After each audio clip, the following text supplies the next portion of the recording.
Hello everyone, and let's take a look at the Star Wars Day digital deals. We're only focusing on the digital deals. Again, I don't know much about the physical stuff, so we're going to start with Steam, who have the entire Star Wars collection, which is, I think it's every single Star Wars game that's on Steam. Now, I can't buy it because I already own it. You can't buy it as a gift either. It's a bit of a shame, really.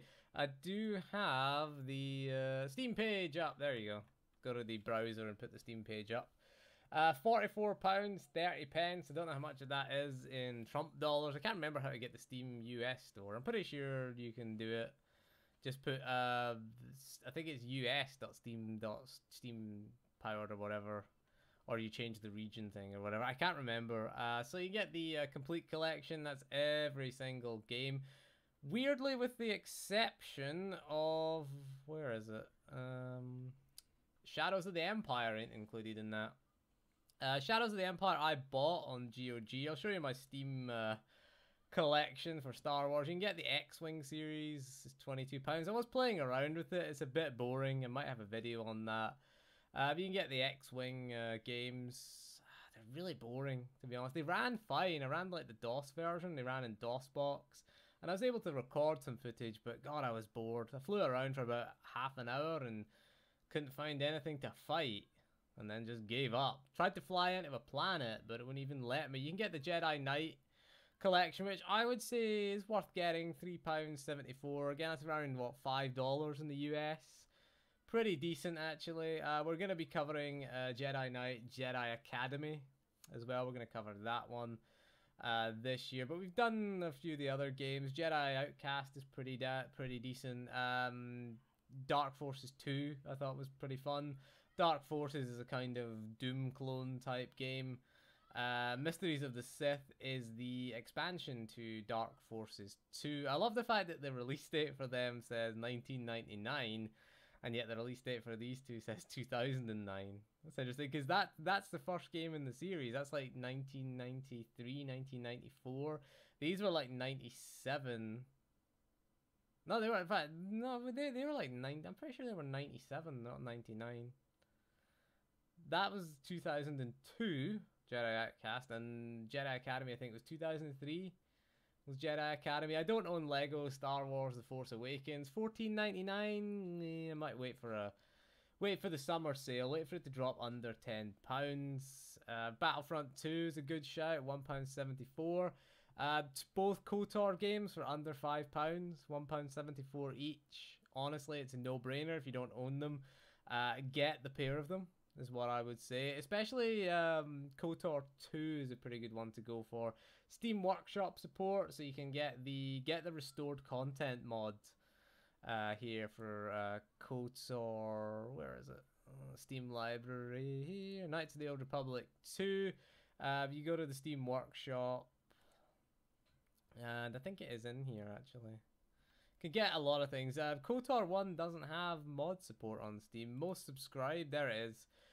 So it's the TSL RCM, the Sith Lord Restored Content mod. All you do is click it and click subscribe. I am subscribed to it. Just hit subscribe and it'll update it for you. It does fix a lot of the bugs, and it adds a new planet to it as well there. Look at that. The Exile was a woman though, canon-wise, so it's not an accurate photo. You got Mira there in the background, and you got Darth Nihilus, who was awesome in the game. He didn't have too many. He didn't really do much in the game. He kind of ate planets. He was a planet devourer. Dude was Darth Nihilus. I will pick up Star Wars Force Awakens. You get Force Unleashed. Not too bad. £7. Just over £7 for the pair of them, which is not bad. Lego Star Wars 3 I've never played. I've never actually seen the Clone Wars, to be honest. Republic Commando is a decent shout for the money as well. Quite an underrated shooter, I feel. We might check that out, actually. You've got all of these.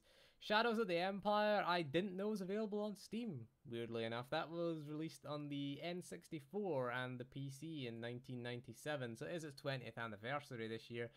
8th of February 2017 it came to Steam. I bought this on GOG. GOG, incidentally enough, has...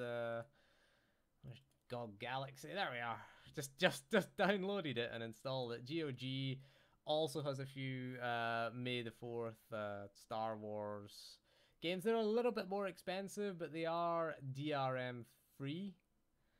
They're pretty similarly priced. They're a little bit cheaper on Steam, but there's not really... Yeah, Dark Forces 2, 1997. I'm sure that was 1997.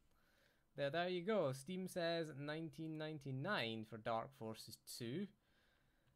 And where was it? Dark Forces 19, maybe Mysteries of the Sith. Yeah, 1999 GOG. I'm sure I'm agreeing with GOG here and saying it was 1997, because I'm pretty sure I remember that. You can get KOTOR, you can get KOTOR 2.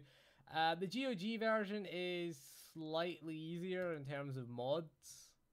If you want to install, you're gonna have to install mods. I've been playing through KOTOR, and I have the Steam version. Okay, I've had the Steam version.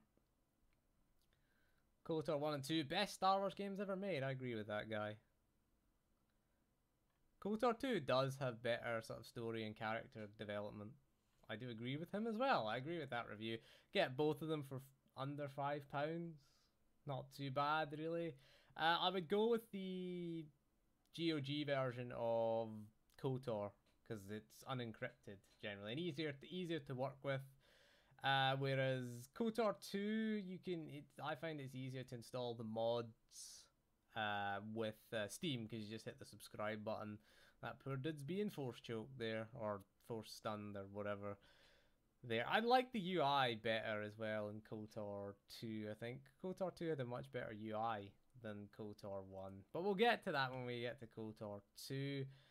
If you're looking at the PlayStation 4, Rogue Squadron's another nice little shout. I wish they'd put the other two Rogue Squadron games that came out on the GameCube.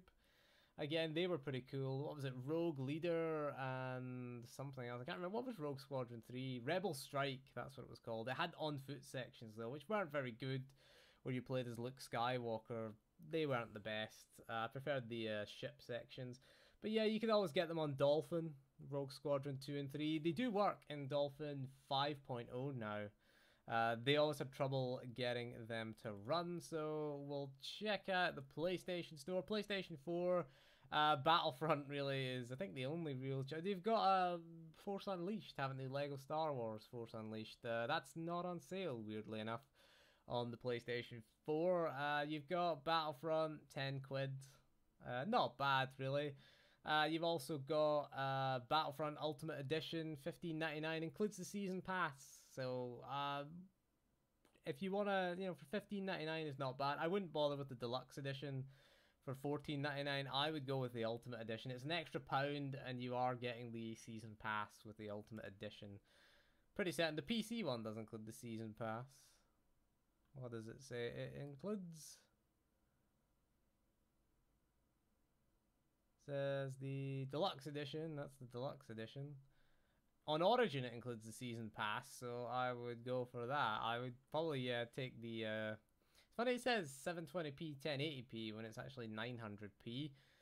Speaking of 900p, if you own the 900p box, then Xbox One has, Battlefront. It does have Force Awakens. It is $27.99. They don't show you the price on Xbox Live because you're gonna get a fright whenever you see it. Steam version cheaper, See, that's why we play on the PC. 15 quid versus $27.99 for the same game, and yeah, it doesn't take much to run, I would imagine, on Steam. Battlefront Ultimate Edition, it is only the Ultimate Edition. It is available. I think it's the same price as a PS4. Yeah, £15. Again, you do get all the DLC here. You get the season pass included. If you already own the game, I would just go for the Ultimate Edition, to be honest, because it does include all the extras. The season pass, if you want to own it, is $23.99. Yeah, just get the Ultimate Edition. Don't bother, because the Ultimate Edition includes the season pass and is cheaper. You've also got Star Wars Pinball, which I don't own on Steam. 4 quid, and you can also get the skins as well. These are all just DLC. For it, you can get the Rogue One, the Force Awakens stuff. £2 a pop, really. If you want the DLC, you can have the Pinball Pinball, is it Pinball? Or is it its own game? No, it is just Star Wars Pinball. It's just Pinball FX, basically. The collector's edition of Force Awakens is 29 quid. You do get all the Jabba's Palace character pack. I think I said Jar Jar. You have some Jango Fett stuff. You've got Samuel L. Jackson. I'm calling it the Samuel L. Jackson pack. You got the... Yeah, you got some old stuff there. So you get the... If you really are into Lego Star Wars. I've never really bothered with Force Awakens. I've never played the Clone Wars one. I do have it in the Steam library. I could always play it. If you're on Origin and you want to play Battlefront on PC, the Battlefront Ultimate Edition is £13.49. This is what you get with it. You get the... Han Solo OP gun with the Ultimate Edition. You get the Ion Grenade. And you get the Ion Torpedo. You also get some emotes. And you get the Season Pass. I should point out that the Season Pass is the same price as the Ultimate Edition. So if you don't own the Season Pass and you just own the game, I would just get the Ultimate Edition. It's the same price. Season Pass doesn't include, only includes the extra maps, whereas you get the Han Solo blaster rifle for the same price. So I wouldn't really bother with that, really. I would just go with that version, because you get the Season Pass included with that, plus the OP Han Solo blaster. Well, it was OP at the time, really. Do people still play Battlefront? I was playing it the other day. It was about 2 or 3 days ago I was playing it, and there were still people playing it. I only have the vanilla version on PC. I was playing it on PC, as in the game library. I think it was free with Origin Access now, actually. So it's not a bad upgrade. There's mine there. We played it for 2 hours. We played it for... Not played it very long, so there you go. There you go. That's our Star Wars Day deals running through. Some good games there for very little money on PC, really. The PS4... Battlefront at $15.99. If it had launched at $15.99, I think a lot of us would have been pleased. That was the price it should have launched at. But for $15.99 for £15 or £13 on PC for Battlefront with all the DLC, it's not a bad buy, actually. It's not a bad buy for the money. You can check it out before Battlefront 2 comes out. Obviously, you can get the good Battlefront 2, not the EA one, but the good one released in 2005. What does it say the release date is of that? Oh, I wonder. It's 2009. That's when it came on Steam, anyway. But £1.74, not a bad buy, really, for Battlefront 2. If you're curious to see what all the fuss is about with Battlefront and why we loved it so much, you know, check it out if you haven't already. But anyway, that is all for this video, so thank you for joining me. See you again soon, and goodbye.